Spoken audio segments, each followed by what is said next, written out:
Welcome to the Intentional Encourager podcast, where each episode brings you compelling conversations and stories designed to entertain, enlighten, and encourage. And now here's your host, Brian Sexton.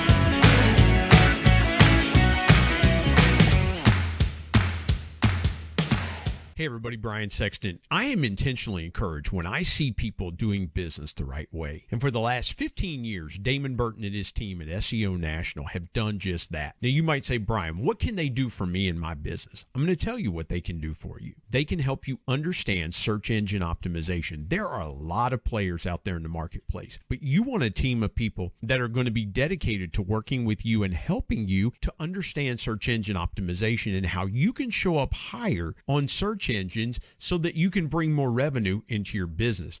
Damon and his team are full of integrity, honesty, decency, and trust. And if that's important to you and that encourages you, I would encourage you to give them a call today at 855-736-6285 or go to SEOnational.com and get a free quote and tell them you heard about it on the Intentional Encourager podcast. Get ready for a dynamite conversation coming up right now on the Intentional Encourager podcast.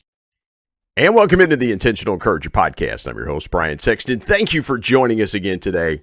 Hey, this is a personal treat for me. Sometimes the host has to have a little fun himself.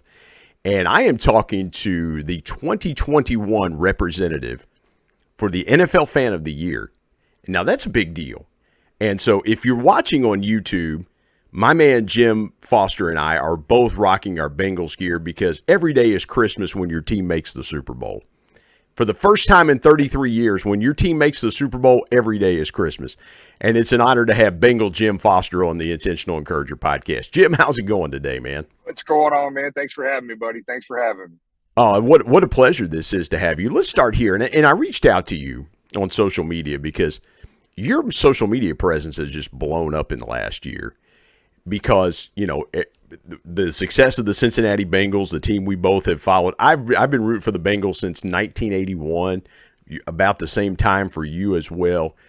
And when your team has that kind of success, you know, you everything just radiates around it. But I wanted to talk about the encouragement of winning. Take me through what the vibe of the city was like starting in September and all the way to February, because in that 6-month window, the city of Cincinnati, I had to imagine, it's a place I've been a lot. It's 3 hours from where I live. We are technically in the Reds and Bengals media market. But take me through what the city was like in that 5-month window, 5.5-month window, from the first game in September to the Super Bowl in February. Yeah, I tell you what, man, I've been a fan for a long time, since '81, just like you when I was a little kid. My first game I ever watched was that opening day game against the Seahawks that they came back and won. But I'll tell you, there's nothing in this city that brings this city together like the Bengals do when they win. And this city was, look, I was around for the 82 Super Bowl and 89 Super Bowl. I was around for the good teams in 2005, 2015, it was 5-year playoff run. This city was in this city, no matter where you were in the town, without somebody, yelling "Who Dey" to you, and everybody was wearing Bengals orange and black. I'll be honest, I've never seen a city like this. And I'll tell you, it wasn't just the Bengals winning. It was the Joe Burrow effect. I mean, it was the most amazing year. It started off, pretty good in September. And as the year went on, it just kept building like a snowball going downhill, man. It was absolutely amazing. It was a fever pitch during that playoff run in the Super Bowl. I've never seen anything like it here in the city. It's probably going to be like this for the next 10 or 15 years. Well, and Jim, here's the thing I'll say about Joe Burrow. And I have seen, again, I was like you. Ken Anderson was the quarterback, but he was from Illinois. Then Boomer Esiason came in. He was from New York. And then Carson Palmer came. Of course, Jeff Blake was a West Coast guy. Achilles Smith, Jeff Blake was from East Carolina. Forgive me. Achilles Smith, a West Coast guy. Carson Palmer, a West Coast guy. Andy Dalton, a Texas guy. This franchise, after 50 years, finally got the last time you can think of an Ohio guy playing quarterback for the Bengals had to be Greg Cook, and that was 50 years ago. And then all of a sudden in 2020, the perfect storm hits.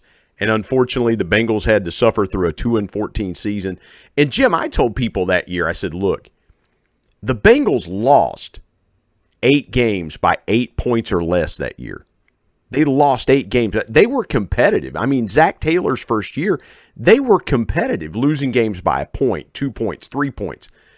But everything fell into place, and Joe Burrow fell in their lap, a kid from Athens, Ohio, about an hour and a half from here, about 2.5 hours from Cincinnati.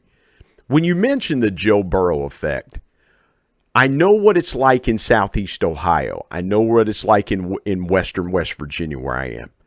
What's it like in Cincinnati, Ohio, where you're at?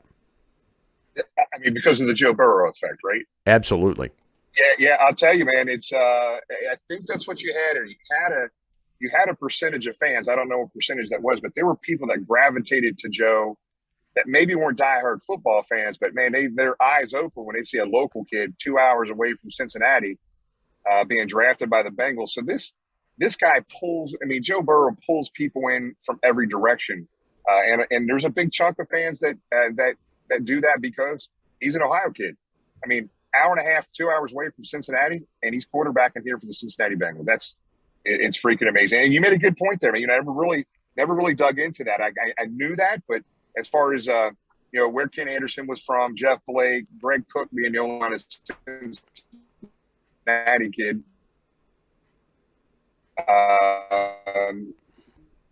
UT kid, but you're right, man. That's an interesting. Well, and Jim, here's the thing that I'll say too, is that I have a good friend of mine that is a diehard LSU fan. And he was telling me, he said, I've grown up a Dallas Cowboy fan all my life, but because the impact that Joe Burrow had at LSU, you've got a lot of people in Louisiana that are rocking the black and orange now of the Cincinnati Bengals because they followed Joe Burrow and Jamar Chase and Tyler Shelvin and Thaddeus Moss. And by the way, I hope Thaddeus Moss gets a few catches this year because I watched his daddy play at Marshall University back in the day. And so that would be cool for us to have Thaddeus Moss there as a Bengal. But all the LSU guys that have came. And that's what my friend was telling me down there. He said, look, it's a natural tie for us to follow the Bengals as a secondary team per se because of all the LSU connections. Have you seen a guy in all of your years that has – you made a really good point there. The Burrow effect, it has transformed where fans of another team's fan base are watching the Bengals because of that guy and his impact in college. Have you seen a guy like that in your years of following the Bengals? Because I can't remember one. I mean, the only one that could come close might be Boomer. But at the end of the day, it's exactly right, man. I mean, what's interesting, I travel to a lot of different stadiums. I've been to 29 different NFL stadiums. This past year, we go into the city near West Virginia. In that game, we made the road trip. And I've never in my life had so many Steeler fans come up to me and talk about, instead of yelling at me and heckling me, they were literally genuinely excited for us. And a big part of that was Joe Burrow. They love him. I was like, man, I hate that he's on your team, but this guy's awesome. We love him.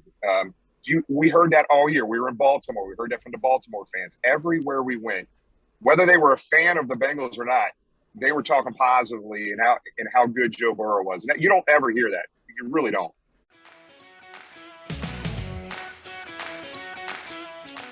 Hey everybody, Brian Sexton. Prices are going up by the day. We've got to find ways to increase our household revenue. Now, a couple ways you could do that is, one, you could go and ask your boss for a raise. But if that doesn't work, I've got another way for you. It's my friend Joe Hart's program called Products for Profit. Joe's been a guest here on the Intentional Encourager podcast and told his story about how learning retail arbitrage changed his life, and he's been helping thousands of people change theirs. Now, retail arbitrage is simply this. It's taking a product and buying it and then reselling it online for a higher price, and you keep the profits. And guess what? Amazon and Walmart use third-party resellers every day to fulfill their customer orders. I want you to go to productsforprofit.com or productsforprofit.com CARRD.co.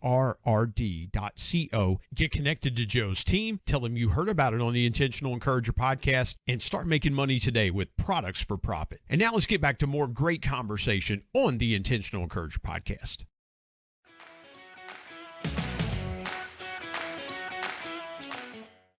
Well, and I've seen interviews with his dad and mom, and where his mom is a principal in Meigs County. I used to work in Meigs County, and I can tell you that's one of the poorest counties in the United States. It really is. And Athens County is not far behind, because take away Athens and the plains where Joe's from, the rest of Athens County is poor. They are very poor. They're very remote. And so for him to hold on to those roots, Jim, I haven't seen a guy, to your point, transcend like that. But for Bengals fans, and I told my 21-year-old son this, he grew up a Packers fan. I don't know how that happened, because I surrounded him with enough black and orange. Well, I know how it happened. The Packers beat the Steelers. They beat the Steelers in a Super Bowl. So he just said, well, I'll veer off and be my own man here. But I told him this, Jim, and I want to get your perspective on this. It's been a long time since Bengals fans have had that guy at quarterback, that dude at quarterback. My son has seen Aaron Rodgers for the last 10, 12 years, that dude playing quarterback. But it's been a long time, and God bless Andy Dalton. He's a Hall of Fame human being, but he's not Joe Burrow. Doesn't have that same effect. Andy Dalton will always be a Hall of Fame human being, but just not that guy. What's it like for you seeing that guy and seeing where Joe Burrow ranks in all these different polls and things, and it's top 10. In some cases, it's top 5. What kind of feeling does that give you and Bengals fans in Cincinnati? It's, for many, many years, even when we had that stretch of playoff run that we had from 2010 to 2015, when we were playing really well, just couldn't squeak out that playoff win. But, we never, ever, since the 80s, to be honest, have gotten really national recognition about anything. And what you're seeing now, you're not just seeing local and regional media pick up what the Bengals and Joe Burrow are doing. You're seeing now national, international stories around this team. And it feels good for once that the city and the team is being respected. And obviously, the team has done a very good job building around Joe Burrow, Jamar Chase, T. Higgins, the defensive upgrades they've done over the past few years, spending all that money in free agency. It feels good to have the national attention and the respect. We're still not there. It's still not where it needs to be, but it does. You're starting to see it, and you're starting to see that national respect. And a lot of that ties into Joe Burrow. That's where it starts. I mean, a lot of good players that are surrounding him with, a lot of fun players, a lot of damn good players. But the national media has really started picking up the Bengals as a storyline, which you hadn't seen before in decades. Jim, I'm so glad that the Bungles died last year. I am so glad that the Bungles died. And I told people, I said, don't ever bring that at me again, because the Bungles died. When you make a Super Bowl, the bad nicknames die. And so, again, the city up north in Ohio still hasn't been to a Super Bowl, which is good. I hope they don't ever go to a Super Bowl. It would be great if they never went. That city in Maryland over by the shore, I hope they don't ever go back to a Super Bowl. It needs – and I was in Buffalo here. I've been in Buffalo recently, last several weeks. I've made 3 or 4 visits to Buffalo. And I tell those Buffalo fans, it wouldn't make me mad if the next 10 years the AFC Championship game was the Bills and Bengals. It wouldn't make me mad. I would love that. Yeah, absolutely. Yep. I got to ask you this. You had a lot of interaction with Zac Taylor, the head coach, the front office folks, and things like that. I'll get to that, what that experience was like for you in a minute, but I've got to ask you this. Player aside, who's the best person that you've been around in that organization, either on the field or off the field, that really impacted you this last year as you've gotten to interact with so many people in the organization? I don't know if there's one individual I could really pick. That's a great question. I can tell you that I really like, for decades and decades, as long as the Brown family has been here with the Cincinnati Bengals, they are huge in the community. I mean, they donate, I don't know what the number is, tens and thousands of dollars in this community, but they're not the type of people that go around publicizing it. For years, they would take care of all these different charities and helping it, but they never would publicize it. They never would really get the word out. They want to do it under the table without people knowing about it and just move on. And then, I don't know, as far as players, I'll tell you, man, I mean, you've got some great people that have started some awesome charities and foundations. And a lot of these former players are still in town. I mean, the Anthony Munoz Foundation here in Cincinnati has been outstanding. The Ken Anderson Alliance, which helps adults with autistic disabilities here in Cincinnati. I mean, there's foundation after foundation. You got the Ken Riley Foundation. You've got, David Fulcher has an MS Foundation here in Cincinnati that he works with. His wife has MS. I could go on and on and on. The one thing I think the past couple of years this year, the one thing I've learned the past few years kind of opened my eyes is like, it's most every one of these players, they just weren't great players. They're just great people off the field, man, that really care about their community and really care about these charities. I mean, we've been donating our tailgate and our podcast format, our platform we've been using for years and years for charities. Last year, we hit almost $60,000 in local charities. That was split between 12 or 13 charities. We're already at 20,000 this year. We think we might be able to touch $100,000 this year. And I'll be honest, I think the reason that has kind of blown through the roof here, the success of the Bengals has been awesome. Our tailgate platform and our podcast platform, and people want to help, especially during that COVID situation, man. There's charities here that they really struggled financially because their whole fundraising mechanism is meeting and greeting and getting out doing events. They couldn't do any of that, but it has been absolutely humbling to see what the Bengals have done in this community for decades, to see what a lot of these former players and current players have done or are doing in this community. As a fan base, we've stepped up as well and kind of doing the same thing. I know that's a long-winded answer, man. No, it's great. It's been fun to watch. And Jim, what it triggers in my mind is, and let's go back to Joe Burrow for a second. It triggers in my mind the Heisman Trophy speech that he gave at LSU in 2019, where he just said, I want to help my community in Athens, Ohio. And he was given an interview. I forget the interview that he did. That food bank now has about $1.6 or $1.8 million in it. And they've determined that it will feed people in Athens County for like the next 70 years. Something crazy like that. That's generational. And you talked about the guys. You talked about Ken Anderson. Ken Anderson hasn't played a down of football for the Cincinnati Bengals since 1985. Yep. David Fulcher hasn't played a down of football for the Cincinnati Bengals since the 1990s. Ken Riley, unfortunately, we lost Ken Riley last year to a heart attack, or I think that was what happened to him, but he hasn't played a down of football since the 1980s. So you're talking about, in some cases, 40 years in some cases, that those guys haven't put the pads on, but their impact is still being felt. And their legacy is still being felt, and that's the thing. And I love what you said about guys now coming in that are trying to have that same legacy and that same impact and things like that. When you think about what you guys are trying to do with the Bengal Gym tailgate experience and with the podcast and things like that, what kind of legacy do you hope you're leaving for your kids and grandkids with what you're doing now and in the next couple of years, how it's going to get even bigger? Yeah, man, that's a great question.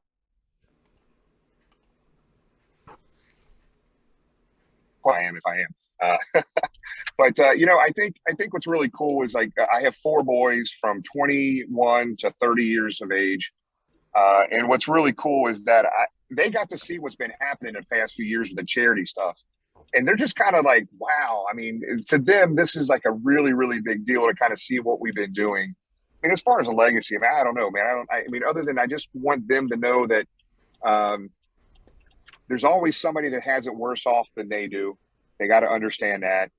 And they have to make sure that they're always going out of the way to help others. I mean, at the end of the day, that's what it's about. So that's it. I'm not sure if that's an answer to your question, but that's kind of where I'll leave it.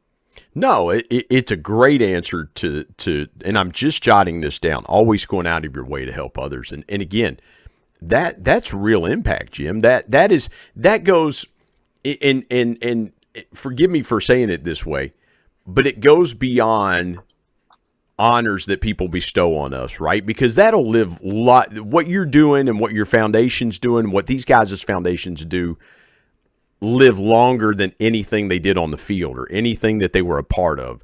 It goes on. It has the ability to go on long past us, past the time that we're here.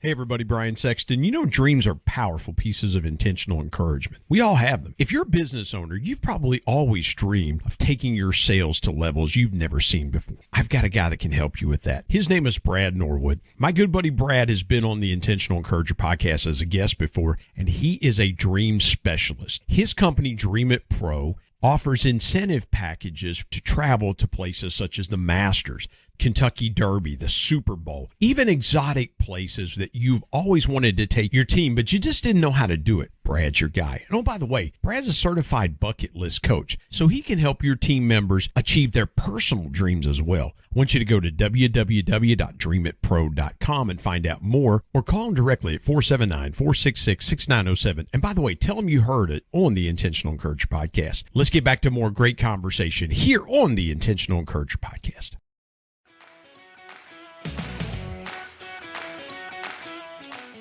I got to ask you, the 2021 NFL Fan of the Year, that was really cool. I watched the announcement with now New York Jets tight end C.J. Uzomah, Elizabeth Blackburn, who's the marketing director for the team and does a lot of social media things.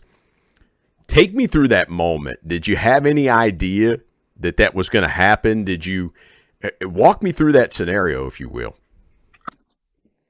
Yeah, man, I'll tell you. No, I had no clue that was going to go down. And actually, as I park here in front of Paul Brown Stadium, believe it or not, that's where I'm at right now. I'm surprised they haven't given you an office there, Jim. I'm surprised they haven't given funny. Yeah, go ahead. I get it. But what they did, they called me on a Friday and said, "Hey, Monday we want you to come down to the stadium. We want you to do some more game day experience stuff they've been working on." I just got done finishing some stuff up like a couple weeks before. I said, yeah, not a problem. So I'm getting down there at 3:00 on a Monday afternoon. And so I get right in the lobby. They put a mic on me immediately, and they start walking me down to section 158, which is in the corner of the end zone. And I see the back of this cutout of C.J. Uzomah. I didn't know it was C.J. Uzomah. I seen the back of it. It was all white. Yeah. And we all of a sudden, there was a camera in front of me, a camera in back of me. There's a camera to my right. I was like, it seems like overkill. I didn't think anything of it. It seems a little different. A lot of cameras, unnecessary cameras to me. So I get down there, and they just wanted to start asking me questions about how the season was going. I think we were, I don't know what we were, second week in October, like 4-2 or something like that, 3-1 maybe. I can't remember. So they set me down. I couldn't even turn around and look at the C.J. Uzomah cutout. I didn't see it was him because as soon as I sat down, they had me looking right at the camera. They started asking me some kind of BS questions a little bit. And then all of a sudden the Jumbotron pops on with C.J. Uzomah announcing me as the Bengals 2021 Fan of the Year. And I kind of like, oh, my God, that was just amazing, be Fan of the Year. And that was enough for me. And then all of a sudden, Elizabeth Blackburn and Houday, the mascot, and some Bengals front office people start walking down to where I was saying congratulations. And then they say, hey, on top of that, you're going to be ruler of the jungle for the Kansas City Chiefs game, the new pregame thing they got going on here where you're up on stage with a big staff. So I was like crying at that point. Like, this is awesome. I'm Fan of the Year. They're making me rule the jungle. I was so like, oh my gosh, there's so many tens of thousands of fans that are deserving of this. Why me? And then all of a sudden, Houday pulls out these 2 giant cardboard Super Bowl tickets and say, on top of that, you're going to the Super Bowl. I'm like, I was overwhelmed. I started crying. All my friends made fun of me for a long time. Still to this day, they still get on me about crying. But at the end of the day, they would have done the same thing, buddy. But it was truly humbling because what people don't understand, it's not just fans on social media, man. There are fans that have been fans through thick and thin, Yeah. through the 90s, through just like you and I, right? And they're Yeah. not on social media, right? They're not out there on social media trying to make a name for themselves. And those fans are just as deserving as me.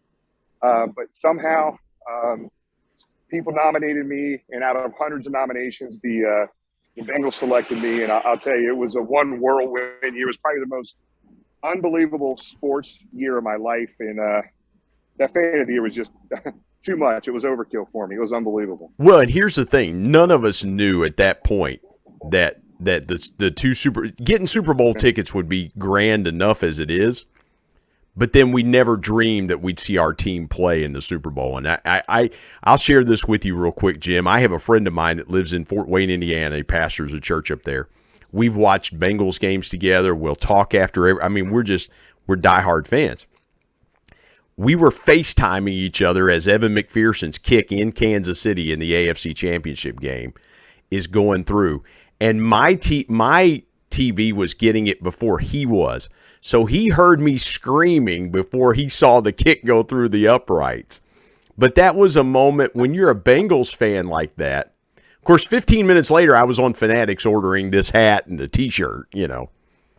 I was trying to get in there as quick as I can to get the Fanatics order in. But, Jim, the reaction of fans, you were there in the stadium in Kansas City. But the fans' reactions all over the place, people screaming, running. I had dinner with a friend of mine who lives in Northern Virginia, and he was beside himself in his living room. It's amazing the impact. I got to ask you about Zac Taylor real quick, the head coach of the Cincinnati Bengals. Sure. There is something about that guy that instantly makes you like him, and what gravitated me to him was after the Jacksonville win in Week 4. He says to the players in the locker room, now that's a connected team if I've ever seen one. And I love the power of connection. I don't believe there's anything like the power of connection. And Zac Taylor gets it. What's one thing that you've learned about Zac Taylor being around him a little bit like you have? What's one thing about him that surprised you about him? Like, man, I knew this guy was this, but I didn't know he was that. You know, it's funny. I knew his family he coached here at University of Cincinnati for a short period of time, too. So I knew the family was very involved in the community, charity-wise, and really, really good people. I think the thing that I opened my eyes that was kind of surprising to me, and I guess this is one of the good attributes that he has, and I think what the Brown family saw in him is that football has changed over the decades, right? So you had, Forrest Gregg, yelling in your face, grabbing your face mask guy. You had Marvin Lewis, who built a great foundation here in Cincinnati, but he was an old school football guy. The thing that I think maybe I really didn't think about it at the time, but what's very obvious to us as fans is that this guy is totally different when it comes to the old traditional football coach. He has a different style. It's not in your face yelling at you. He's a teacher. He educates. He puts people in the right place. The players trust him because they know he knows what he's talking about. I think at the end of the day, I think the one thing that opened my eyes more than anything is that we haven't had a coach like him here ever in Cincinnati. Yeah. Every coach we've ever had has been more of a hardcore disciplinarian, yelling in your face. Not to say Zac doesn't yell, but and doesn't have discipline on his team. He just does it a different way. And I think that's the most unique thing that I've seen out of Coach Taylor here. I got to say this. Let me add this to this, and we'll wrap this up. And again, Jim, you've been so great with your time, but I'll say this. What strikes me about Zac Taylor is his immense respect for coaches. Obviously, his father-in-law was Mike Sherman, who coached in the NFL and at Texas A&M, head coach of the Packers. It amazes me just the sheer respect and love that he has for other coaches who came before him. He's very deferential. Everything that I've seen him talk about coaches, I'm like, man, that's a guy that I could go play for. That's a guy as a fan that I can get behind because he makes everybody feel important. And there is nothing better in life than that, Jim. Yeah, it's interesting. I don't know this for a fact, but it just seems like he's a sponge, right? So everywhere he's been, he's taken something from somebody, a coach that he's coached with. And we had him on our podcast about 3 weeks ago, and he's been reading Paul Brown books, right? Kind of learning more about Paul Brown and the history of the Cincinnati Bengals and the history of Paul Brown. So this guy is all about, learning and how does he help the players on the team these days. So. Yeah, and I was telling you before we started recording, if Zac Taylor hadn't gone to Nebraska, he would have come to my school, which is Marshall University. Of course, his brother came to Marshall. But Jim, man, this has been cool. This has been really good. It's a different episode of the podcast, but my goodness, man, thank you for sharing with us. And again, honored to get to know you and get to know you better. My hope is to come to Cincinnati and sit down and have a cup of coffee with you. That would be very cool. Brother, if you get in town for a game, we got a spot for you pregame, and anytime, man. It means a lot. And I apologize for the hey, this has been cool. This is only the second podcast that we've had where our guest has been mobile. So Jim, this is very cool. I so appreciate it. Thank you for joining me today on the Intentional Encourager podcast. And man, it means a lot, man. I appreciate it. Who day, buddy? Who day.